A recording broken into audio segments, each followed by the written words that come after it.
Hello everyone, welcome to IP Study Video Lectures. Today we will discuss grade 6 chapter Measurement of Length and Motion. In this chapter, we will discuss about the history of transport, what is motion, different types of moving objects, types of motion, how to measure the motion and what standard units are used to measure the motion. We use different means of transport in day-to-day life. For example, if you are going to your school, either you are walking if you live nearby, or you are using school bus, or you are riding a bicycle.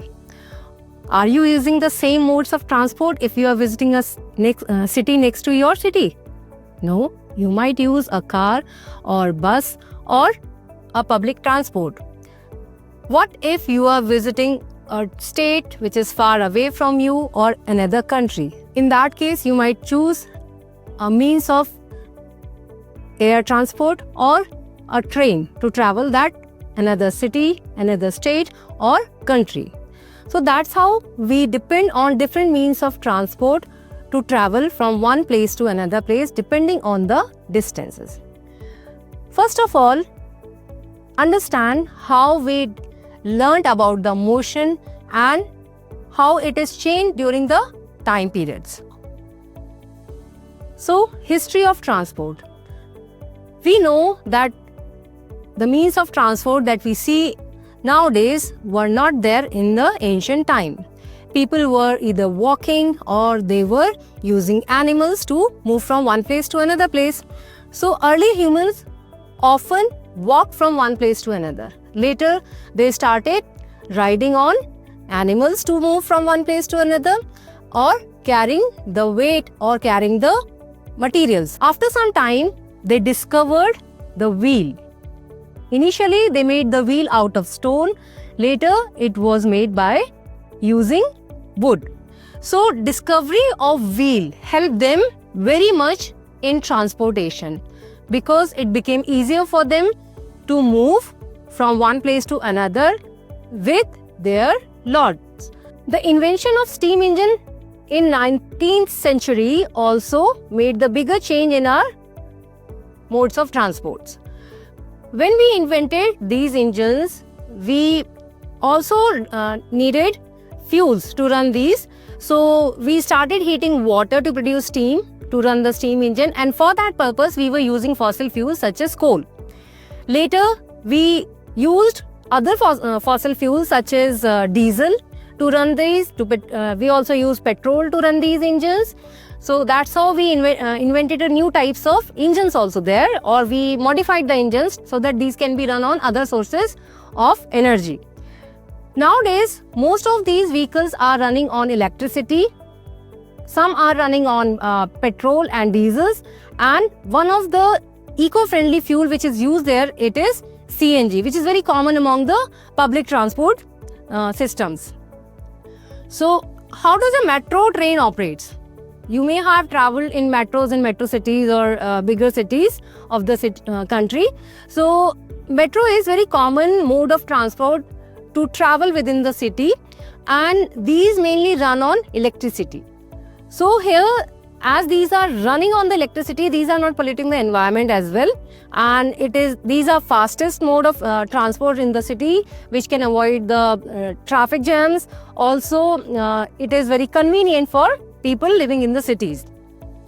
Depending on the distance, cost and time to travel, what are the factors which are affecting the mode of transport that we choose for traveling? These are the distance, the cost and the time to travel.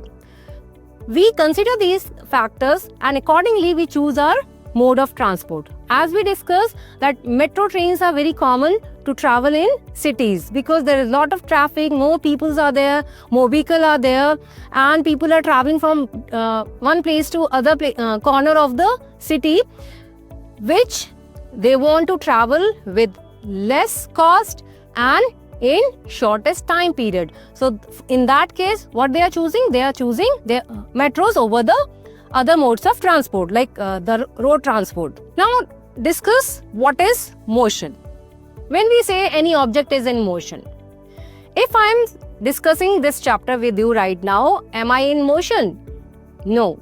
I am sitting at a place, I am not changing my position. If my body is moving from one position to another position, then it will be called that I am in motion. So here we can say if any object or any body is changing its position, means if it is kept at point A and it is displaced, it will be moved to the other point B. So in this case, this pen will be in motion. Let's take another example. Here we have a straight path and we have a ball here. So if this ball start rolling, so what will happen? This will go in this direction from point A to point B. And now this ball reaches the point B. So what is happening here? The ball has changed its position from point A to point B. Now we can say when the ball is moving from point A to point B, it is in motion. As soon as it will reach point B and it is not moving further, in that case we will say that ball is not in motion, it will come in rest. So what is the conclusion? Any object when it is changing its position, then we say it is in motion, and when it is stationary, we say it is in rest. So motion is the most obvious phenomena in nature. Most of the things in the nature are in motion. There is no such object which we can say it's in complete rest or in complete motion, or absolute rest or in absolute motion. Now check what are the different types of objects which are used for moving from one place to another, or we can say these are the different types of objects which are moving to carry people and materials from one place to another place. These are broadly classified as the vehicles which are running on land, which we call land transport. Objects which are running in air, which we call air transport. Object running in the water or over the surface of water, these makes water transport. And objects moving in the space, which are spacecrafts. Whenever any object is in motion, does it move with the same speed every time, or does it take the same time? For example, if you are going to your school and you are using a school bus, is it moving at the same speed every moment, or is it taking the same time, equal time? Suppose you are taking, today you are coming to school and you took 15 minutes to come to school using a school bus. But on another day, it took you 20 minutes. So the time periods may vary depending on various factors. It can be the speed, it can be the traffic, it can be the road also. Like sometimes you may find the smooth road, or it might be the rough road. So it will also affect the transportation or the movement, speed of movement. How do the earth covers its distance around the sun? It rotates, it moves, it revolves in the orbits. So what is happening here? Every orbit is completed in 365 days and 8 hours. So every year earth is completing one round around the earth, which is one revolution, in the same time period, and the length of the orbit, the distance covered by the earth, is also same. In this case, we can say earth is moving in uniform motion around the sun. Also, earth rotates on its axis. It moves on its axis to make day and night, and it is always 24 hours. Is there any day which we can say that the whole day or whole revolution of the earth completed in the 16 hours or the 20 hours only? No. Earth is taking the same time to complete one rotation on its axis. So we can say the rotation of the earth is also one of the example of uniform motion. So here we can say if any object which is in the motion is covering equal distance and repeating this distance in the same time period during every repetition of motion. So in this case, the object is in uniform motion. If the object is covering a distance in different time intervals, or it is covering different distances in different time intervals, then we will say the object is in non-uniform motion. Let's study the different types of motion. How we decide that what type of motion is presented by any object. If you notice the motion of a ball, when you are kicking a ball is moving on a line in a direction. Also, it is rotating on the axis. It starts rolling down. So, it is showing different types of motion. It is not moving through one mode of motion or one type of motion. At the same time, when you follow the ball, when you run after the ball, you are showing different type of motion. So let's discuss these different types of motion which happens in daily life. First is translatory motion. Translatory motion is a type of motion in which all particles of body move uniformly in the same direction. For example, when a car is moving, every part of the car is moving in the same direction. The wheels, the seat, the steering, the whole body of the car is moving in the same direction. So, what type of motion it is? It is a translatory motion. The object is changing its position in one direction as a whole. So initially, when the car started traveling, it was at point A, which is 0 meter. After some time, which is 1 second, it traveled 10 meter. And in next second, it traveled 20 meter, and in another second, it traveled 30 meter. So if you find out the differences between these distances covered by the car, what is the difference? 10, 10, 10. So here we can say in each second, 1 second, 1 second, 1 second, same time, same distance is covered by the car. Means same time period and same distance is covered at different points by the car. So here we can say this car was in the uniform motion, and as it is moving in the same direction, so we can say it is in the translatory motion through uniform motion. Now, check the example of pinwheel. Paper wheels we make in the craft activities. So, how does it move? When you blow air on it, suppose this is the stick of the pinwheel or paper wheel, and you blow the air. So what happens? The circular paper wheel starts moving on its axis. So you will see that it is rotating at a fixed point. So it will be in rotational motion.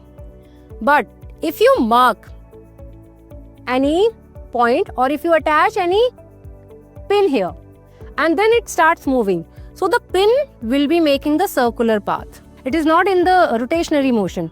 The pin attached with the pinwheel will be in curvilinear translatory motion. So this is one more example where we can see that multiple type of motion can occur at the same time. What is oscillatory motion? You may have noticed the pendule of a clock. So it moves to and fro. It moves in two different directions. One direction, two direction, and then come back to the original state.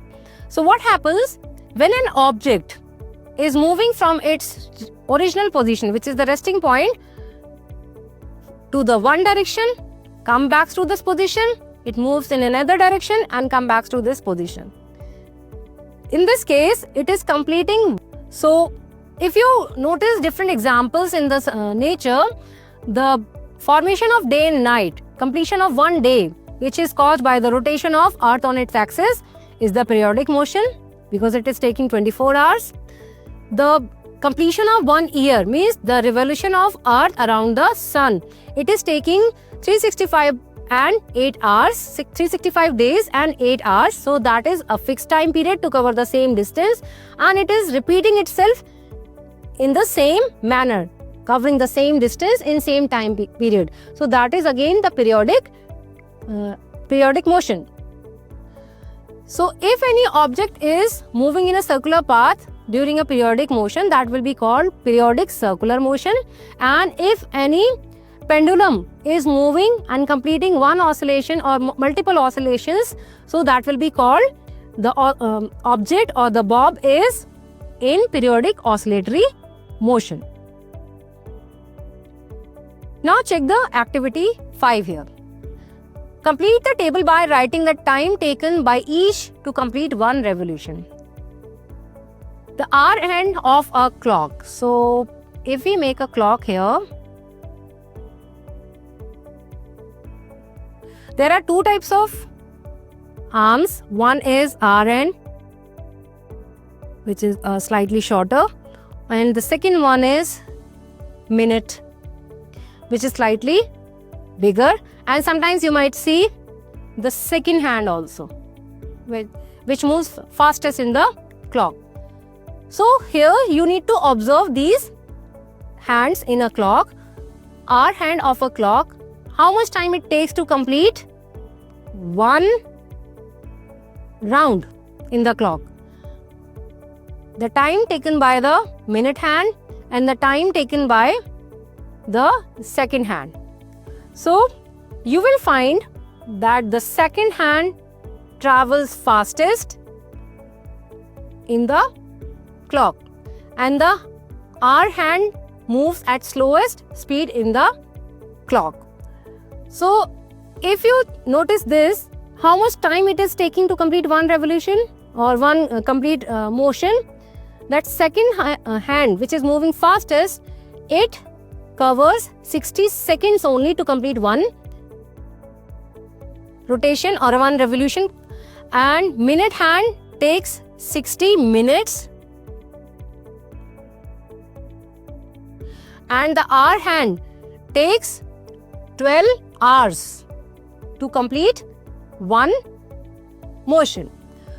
So the same distance is traveled by all three hands of the clock in different time intervals because their speeds are different. So here we can say these are at different time speeds or different motions in respect to each other.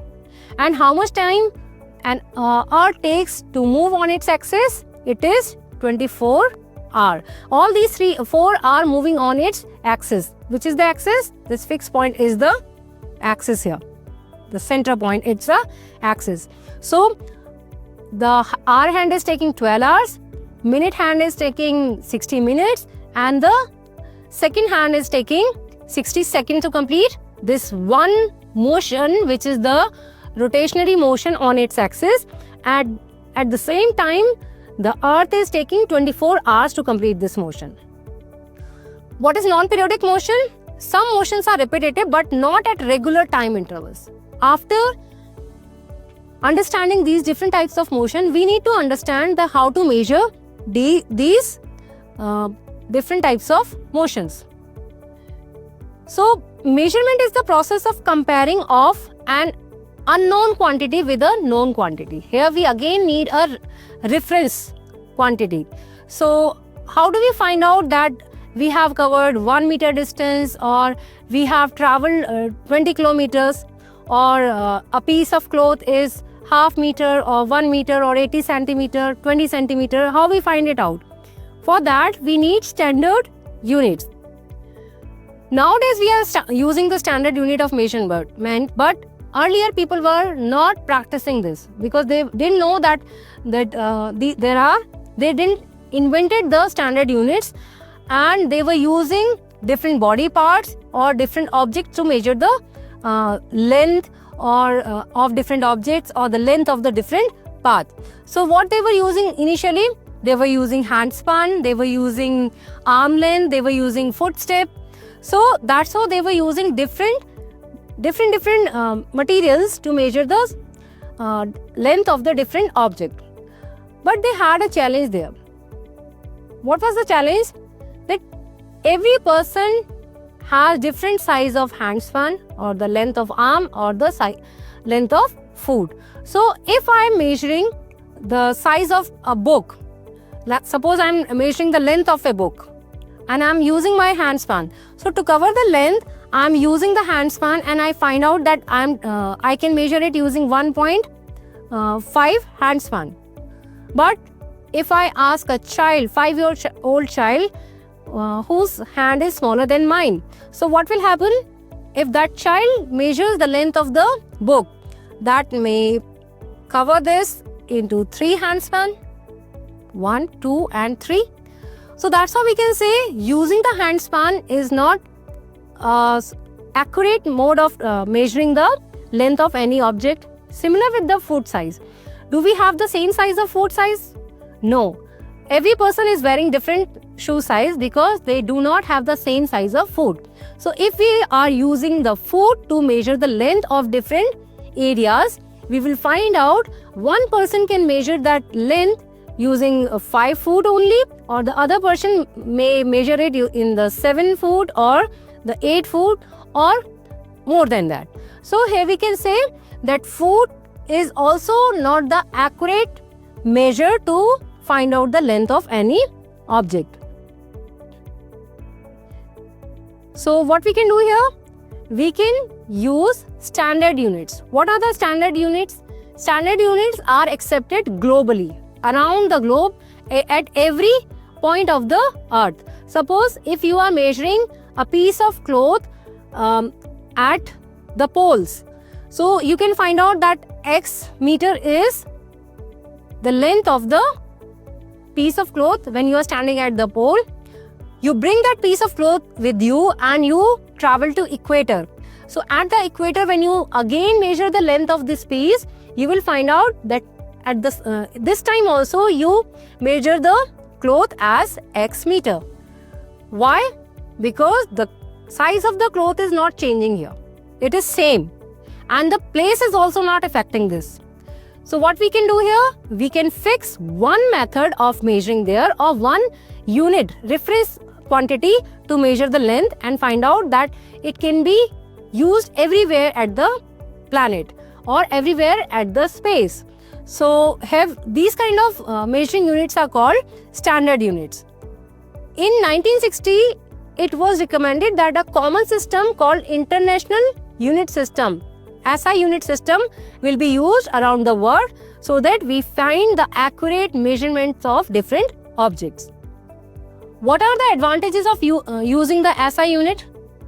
First thing is, these are giving us accurate measurements. Every time whenever you are measuring one object anywhere at the planet, or any time of the day, any day of the month, you will find that every time the measurement is same. It is not changing. So we can say we find that the SI unit help us to find out measurement with more accuracy. What are physical quantities of measurement? Physical quantities are like length, mass, time, temperature, volume and area. When we talk about the measurement, we can measure the weight, we can measure the length, we can measure the height of any object, we can measure the volume of any liquid which is covering in a container, and we can measure the time also. So these all things which we are using here are called the physical quantities of measurement. Fundamental physical quantities are those that cannot be defined in terms of the other unit. For example, length, mass, time, etc. And the SI unit of these fundamental units are fixed. What are these? That length is in meter, mass is in kilogram, time is measured in second, and the temperature is measured in Kelvin at standard measuring scale. Measuring the length of a curved line. How do I measure the curve path? It's very easy to use the length of a straight path using a ruler between point A and point B. I can just place the ruler along the path and then I can find out the measurement. What if I am using to make a curved path, or I need to find out the length of a pole, or the width of a pole, or the width of a trunk, or I can say if I have a bottle. So how will I find the total measure of the circumference of the bottle? So for that, I need to use different methods. By using a thread, I can find out the measurement of the curved surfaces. First of all, make a knot at the one end of a thread. Suppose I have a thread, so first of all I need to make the knot at one end that will be used as the reference point. That knot will be the fixed point on the thread and will be used as reference or starting point. Put the knot at the starting point of the line. So here, suppose this is the path, we can see here. This is the path, and what we are doing here, we are using a thread to measure this. So first of all, make a knot as a reference point. Put this reference point at the beginning of the path and then keep it pressing with thumb of your hand and laying it along the line in a taut position. So what we are doing, we are placing the thread along the curved path here by fixing the reference point. And this process should be continued until the other end of the curved line is reached. Once we reach at point B, we will make the another knot here. And then we will measure the length of the thread between first knot and the second knot using any standard scale. That's how we can find out the measurement of the curved surfaces. By using divider, first of all, open the divider so that its legs are spread apart. One of its leg is then placed at one end. For example, look at here in the image. So, both the arms of the divider is now open here, and then we need to fix the gap between these. And what we are doing here now, take the divider along the line and be sure the count how many times the divider is moved to cover up the whole length of the line. Means if we start from this point and reach here, point X and point Y. So every time when we will use this divider over the curved surface, suppose here to here, here to here, then here, here and here. If it is moving 1, 2, 3, 4, 5 times. So we will multiply these by 5 times. And what will be the standard measurement here? The gap between point A and B. The gap between two legs of the divider will be used as the reference, and how many times it is repeated, we will calculate that, and that's how we will estimate or we will find out the length of the curved path. So that's how we can measure different length of different physical quantities using different methods. In this chapter, we discussed that object can be in rest or in motion, and it is always learned in reference to a fixed point. That fixed point is called the reference point. The travel has been evolved from the period of early man to the current era with the help of inventions and discoveries of different fossil fuels, different vehicles, and different designs and modifications of the different types of vehicles also. For example, earlier man were using food and animals and rafts to travel from one place to other place. Later they discovered the engines, they invented engines, they discovered fuels, and they started using those fuels and engines to make transport systems, and they use different modes of transport system depending on the places they were traveling. For example, for shorter distances they were using like small carts or cycles, or they were walking. But for longer distances they were using like bigger vehicles such as car, trains, and for very far distances they were traveling through trains and aeroplanes. And if they are using the water routes, they are using water transport. If they are using the land routes, they are using land transport, and they can travel using the air routes by air transport. If they people such as the scientists are exploring the universe, they are traveling into the space using the spacecrafts. Water transport can move in the water under the surface or over the surface. For example, submarine can be used to explore the ocean inside the water, and boats and ships can be used to travel over the surface of the water. Objects can show different types of motion. Some objects can move in the straight path following the rectilinear motion, And some objects can move in the certain direction in a circular path following the circular motion. If any object is moving on its fixed position and moving around its fixed position, that will be in rotationary motion. And if any object is repeating its motion, means it is covering the same distance in the same time period every time, it will be in periodic motion.